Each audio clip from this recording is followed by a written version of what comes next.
नमस्कार दोस्तों, चलिए जानते हैं उत्तर प्रदेश की फटाफट 50 बड़ी खबरों को सिर्फ 10 मिनट में। लेकिन उससे पहले आप यह वीडियो किस जगह से देख रहे हैं हमें कमेंट में जरूर बताएं।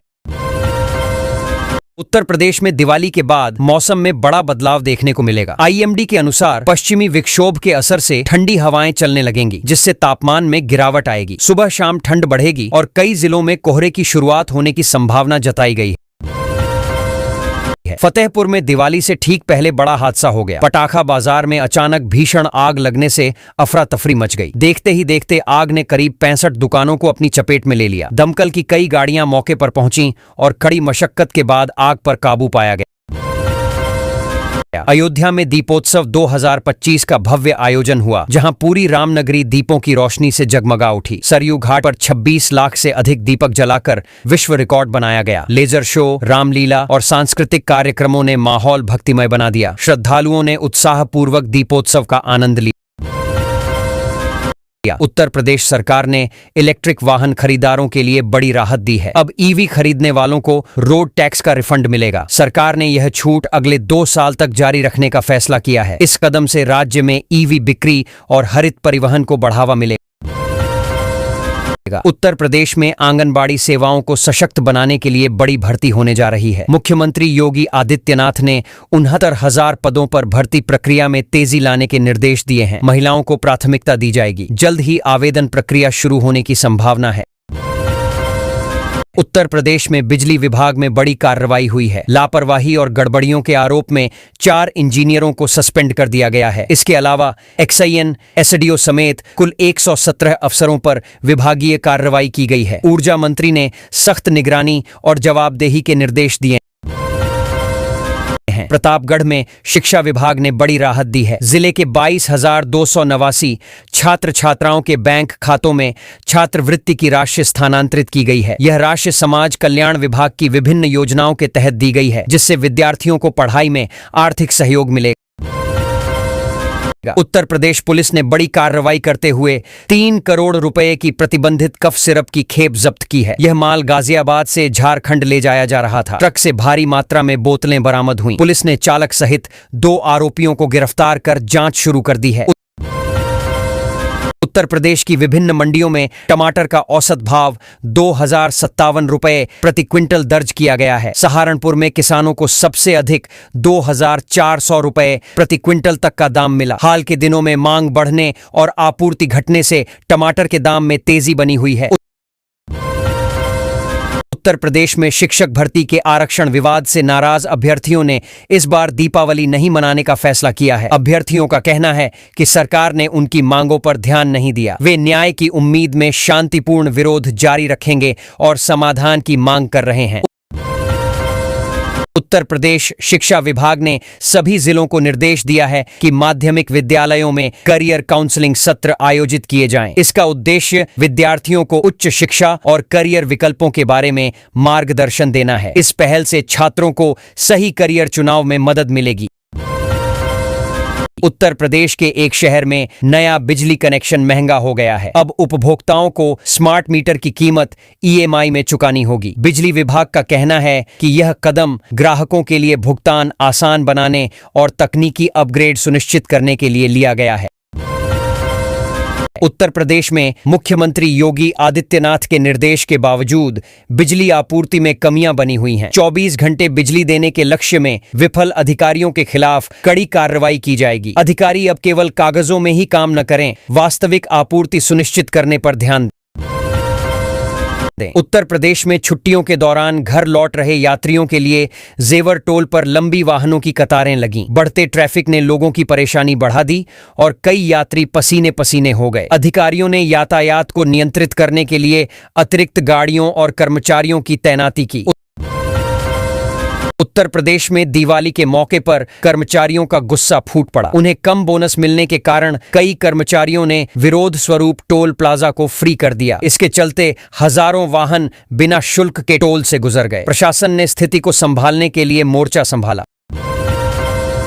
उत्तर प्रदेश के कन्नौज जिले में स्वास्थ्य विभाग की बड़ी लापरवाही सामने आई है। कोरोना काल में गाजियाबाद से भेजी गई दवाओं की खेप खराब मिली। इसकी वजह से मरीजों को समय पर जरूरी इलाज नहीं मिल सका। मामले की जांच के आदेश दिए गए हैं और जिम्मेदार अधिकारियों पर कार्रवाई संभव है। उत्तर प्रदेश के संस्कृत महाविद्यालयों में शिक्षकों की भर्ती प्रक्रिया पर रोक लगा दी गई है। शासन ने आदेश जारी करते हुए कहा है कि नई भर्ती नियमावली तैयार होने तक कोई नियुक्ति नहीं की जाएगी। यह निर्णय चयन प्रक्रिया में पारदर्शिता और समानता सुनिश्चित करने के लिए लिया गया है। गाजियाबाद विकास प्राधिकरण ने पीएम आवास योजना के तहत बने फ्लैटों की गुणवत्ता सुनिश्चित करने के लिए बड़ा कदम उठाया है। अब भवनों की मजबूती की नियमित जांच कराई जाएगी और निर्माण में उपयोग सामग्री की मॉनिटरिंग होगी। इससे फ्लैट आवंटियों की टेंशन काफी हद तक दूर होगी। उत्तर प्रदेश के इस शहर में दिवाली पर प्रदूषण का स्तर बढ़ गया है। पटाखों और धूल के कारण हवा की गुणवत्ता बेहद खराब श्रेणी में पहुंच गई है। सांस लेने में दिक्कत और आंखों में जलन जैसी समस्याएं बढ़ रही हैं। प्रदूषण नियंत्रण बोर्ड ने चेतावनी जारी की है। उत्तर प्रदेश के 22 जिलों से गुजरने वाले बहुप्रतीक्षित एक्सप्रेसवे का बड़ा अपडेट सामने आया है। इसकी डीपीआर तैयार हो चुकी है। अधिकारियों ने बताया कि इस महीने से निर्माण कार्य की शुरुआत हो जाएगी। परियोजना पूरी होने पर राज्य का परिवहन नेटवर्क मजबूत होगा और यात्रा समय में बड़ी कटौती होगी। दिवाली के मौके पर उत्तर प्रदेश का मौसम सुहावना रहने की संभावना है। मौसम विशेषज्ञों के अनुसार अधिकतम तापमान सामान्य से थोड़ा अधिक रहेगा, जबकि न्यूनतम तापमान ठंडा लेकिन आरामदायक रहेगा। हवा की गति हल्की रहेगी, जिससे प्रदूषण का स्तर कम रहेगा। इस दिवाली लोग सुरक्षित और आनंदमय त्योहार मना सकेंगे।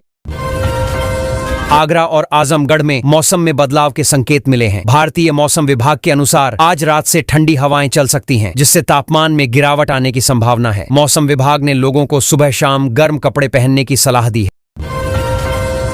दिवाली से पहले आगरा में खाद्य सुरक्षा विभाग ने कार्रवाई करते हुए 124 किलो दूषित खोया नष्ट कराया है। टीम ने मिठाई बाजारों की जांच के दौरान 5 खाद्य पदार्थों के नमूने भी लिए हैं। विभाग ने चेतावनी दी है कि मिलावट पाए जाने पर कड़ी कार्रवाई होगी।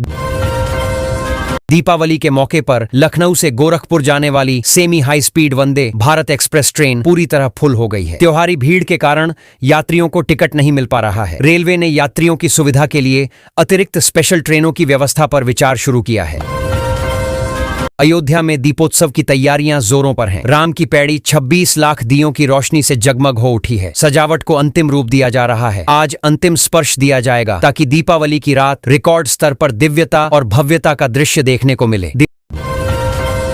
दिवाली पर बाजारों में बिक रहे अरब के खजूर और छुहारे में मिलावट का खुलासा हुआ है। खाद्य विभाग की जांच में पाया गया कि खजूर में कृत्रिम रंग मिलाया जा रहा है, जबकि छुहारे को गैस से फुलाया जा रहा है। स्वास्थ्य के लिए खतरनाक होने पर कार्रवाई जारी है। गोरखपुर और आजमगढ़ से अयोध्या जाने वाले वाहनों के लिए अपूर्वांचल एक्सप्रेसवे ही मुख्य मार्ग रहेगा। दीपावली और रामोत्सव को देखते हुए ट्रैफिक डायवर्जन लागू किया गया है। भारी और छोटे वाहनों को अलग अलग रूट से निकाला जाएगा ताकि अयोध्या में जाम की स्थिति न बने। यूपी में पुलिस चौकी से मात्र 50 मीटर दूर एक दुकान से 20 लाख रुपए मूल्य के मोबाइल और नकदी चोरी हो गई। सुबह दुकान खोलते ही दुकानदार का होश उड़ गया। पुलिस ने मामला दर्ज कर जांच शुरू कर दी है। यूपी में इंटरसिटी एक्सप्रेस का इंजन फेल हो गया। इसके कारण करीब 1.5 घंटे तक यात्री परेशान रहे। रेलवे अधिकारियों ने तुरंत समस्या का समाधान किया और ट्रेन को चालू किया ताकि यात्रियों की यात्रा जल्द से जल्द पुनः सुगम हो सके। यूपी के एक जिले में जांच के दौरान 150 ड्रोन चिन्हित किए गए। जांच में बड़ा खुलासा हुआ कि अधिकांश ड्रोन स्थानीय लोगों ने खरीदे थे। प्रशासन ने मामले की गंभीरता को देखते हुए सुरक्षा और नियामक कार्रवाई तेज कर दी है। यूपी सरकार ने किसानों के लिए बड़ी राहत का ऐलान किया है। लिंक मार्ग निर्माण के लिए लगभग 10 हेक्टेयर जमीन अधिक दाम पर खरीदी जाएगी। इससे किसानों को अच्छा मुआवजा मिलेगा और वे मालामाल होंगे। सरकारी योजना से उनकी आर्थिक स्थिति मजबूत होगी। यूपी के इस जिले में 1 नवंबर से धान की खरीद प्रक्रिया शुरू होगी। किसान बढ़े दाम पाने के लिए सरकारी पोर्टल या स्थानीय केंद्र पर अपना पंजीकरण करा सकते हैं। समय पर रजिस्ट्रेशन करने से उन्हें उचित मूल्य पर धान बेचने का लाभ मिलेगा और प्रक्रिया में कोई बाधा नहीं आएगी।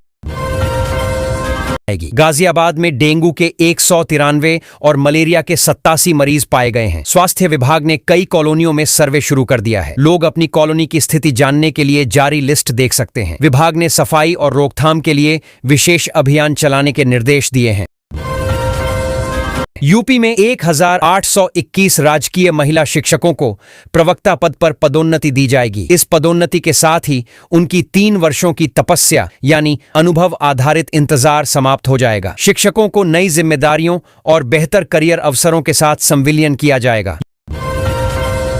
यूपी पुलिस ने अवैध पटाखा बनाने में लिप्त 2 बालिकाओं को पकड़ लिया। उनके घर से लाखों रुपए की नकदी बरामद हुई। पुलिस ने मामले में कार्रवाई शुरू कर दी है और बालिकाओं के साथ अन्य संदिग्धों की भी जांच कर रही है। दीपावली से पहले चांदी की कीमत ऑल टाइम हाई पर पहुंच गई है। इस कारण खरीदारों को 4 से 5 दिन तक इंतजार करना पड़ रहा है। बाजार में मांग अधिक होने और आपूर्ति सीमित होने के चलते कीमतें लगातार बढ़ रही हैं।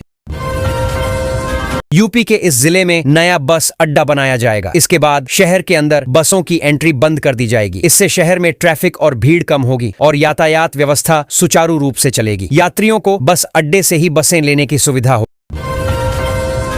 किसानों की मांग पर धान खरीद केंद्र जल्द खोले जाएं। खाद्य राज्य मंत्री ने अधिकारियों को यह सुनिश्चित करने के निर्देश दिए हैं कि खरीद केंद्र समय पर खुलें और निर्धारित लक्ष्य पूरा हो। इससे किसानों को उनकी उपज का उचित मूल्य समय पर मिलेगा। नकली दवा कारोबारियों के खिलाफ मुकदमों में शासकीय अधिवक्ताओं की कमी सामने आई। उत्तर प्रदेश सरकार ने इलेक्ट्रिक वाहन खरीदारों के लिए बड़ी राहत दी है। अब ईवी खरीदने वालों को रोड टैक्स का रिफंड मिलेगा। सरकार ने यह छूट अगले 2 साल तक जारी रखने का फैसला किया है। इस कदम से राज्य में ईवी बिक्री और हरित परिवहन को बढ़ावा मिलेगा।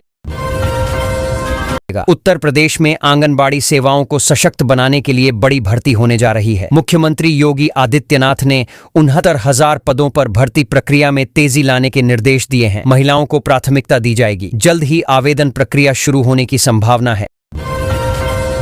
उत्तर प्रदेश में बिजली विभाग में बड़ी कार्रवाई हुई है। लापरवाही और गड़बड़ियों के आरोप में 4 इंजीनियरों को सस्पेंड कर दिया गया है। इसके अलावा एक्सआईएन, एसडीओ समेत कुल 117 अफसरों पर विभागीय कार्रवाई की गई है। ऊर्जा मंत्री ने सख्त निगरानी और जवाबदेही के निर्देश। उत्तर प्रदेश शिक्षा विभाग ने सभी जिलों को निर्देश दिया है कि माध्यमिक विद्यालयों में करियर काउंसलिंग सत्र आयोजित किए जाएं। इसका उद्देश्य विद्यार्थियों को उच्च शिक्षा और करियर विकल्पों के बारे में मार्गदर्शन देना है। इस पहल से छात्रों को सही करियर चुनाव में मदद मिलेगी। उत्तर प्रदेश के एक शहर में नया बिजली कनेक्शन महंगा हो गया है। अब उपभोक्ताओं को स्मार्ट मीटर की कीमत ईएमआई में चुकानी होगी। बिजली विभाग का कहना है कि यह कदम ग्राहकों के लिए भुगतान आसान बनाने और तकनीकी अपग्रेड सुनिश्चित करने के लिए लिया गया है। उत्तर प्रदेश में मुख्यमंत्री योगी आदित्यनाथ के निर्देश के बावजूद बिजली आपूर्ति में कमियां बनी हुई हैं। 24 घंटे बिजली देने के लक्ष्य में विफल अधिकारियों के खिलाफ कड़ी कार्रवाई की जाएगी। अधिकारी अब केवल कागजों में ही काम न करें, वास्तविक आपूर्ति सुनिश्चित करने पर ध्यान। उत्तर प्रदेश के इस शहर में दिवाली पर प्रदूषण का स्तर बढ़ गया है। पटाखों और धूल के कारण हवा की गुणवत्ता बेहद खराब श्रेणी में पहुंच गई है। सांस लेने में दिक्कत और आंखों में जलन जैसी समस्याएं बढ़ रही हैं। प्रदूषण नियंत्रण बोर्ड ने चेतावनी जारी की है। उत्तर प्रदेश के 22 जिलों से गुजरने वाले बहुप्रतीक्षित एक्सप्रेसवे का बड़ा अपडेट सामने आया है। इसकी डीपीआर तैयार हो चुकी है। अधिकारियों ने बताया कि इस महीने से निर्माण कार्य की शुरुआत हो जाएगी। परियोजना पूरी होने पर राज्य का परिवहन नेटवर्क मजबूत होगा और यात्रा समय में बड़ी कटौती होगी। अयोध्या में दीपोत्सव की तैयारियां जोरों पर हैं। राम की पैड़ी 26 लाख दियों की रोशनी से जगमग हो उठी है। सजावट को अंतिम रूप दिया जा रहा है। आज अंतिम स्पर्श दिया जाएगा ताकि दीपावली की रात रिकॉर्ड स्तर पर दिव्यता और भव्यता का दृश्य देखने को मिले। दिवाली पर बाजारों में बिक रहे अरब के खजूर और छुहारे में मिलावट का खुलासा हुआ है। खाद्य विभाग की जांच में पाया गया कि खजूर में कृत्रिम रंग मिलाया जा रहा है, जबकि छुहारे को गैस से फुलाया जा रहा है। स्वास्थ्य के लिए खतरनाक होने पर कार्रवाई जारी है। गोरखपुर और आजमगढ़ से अयोध्या जाने वाले वाहनों के लिए अपूर्वांचल एक्सप्रेसवे ही मुख्य मार्ग रहेगा। दीपावली और रामोत्सव को देखते हुए ट्रैफिक डायवर्जन लागू किया गया है। भारी और छोटे वाहनों को अलग अलग रूट से निकाला जाएगा ताकि अयोध्या में जाम की स्थिति न बने। यूपी में पुलिस चौकी से मात्र 50 मीटर दूर एक दुकान से 20 लाख रुपए मूल्य के मोबाइल और नकदी चोरी हो गई। सुबह दुकान खोलते ही दुकानदार का होश उड़ गया। पुलिस ने मामला दर्ज कर जांच शुरू कर दी है। यूपी में इंटरसिटी एक्सप्रेस का इंजन फेल हो गया। इसके कारण करीब 1.5 घंटे तक यात्री परेशान रहे। रेलवे अधिकारियों ने तुरंत समस्या का समाधान किया और ट्रेन को चालू किया ताकि यात्रियों की यात्रा जल्द से जल्द पुनः सुगम हो सके। यूपी के एक जिले में जांच के दौरान 150 ड्रोन चिन्हित किए गए। जांच में बड़ा खुलासा हुआ कि अधिकांश ड्रोन स्थानीय लोगों ने खरीदे थे। प्रशासन ने मामले की गंभीरता को देखते हुए सुरक्षा और नियामक कार्रवाई तेज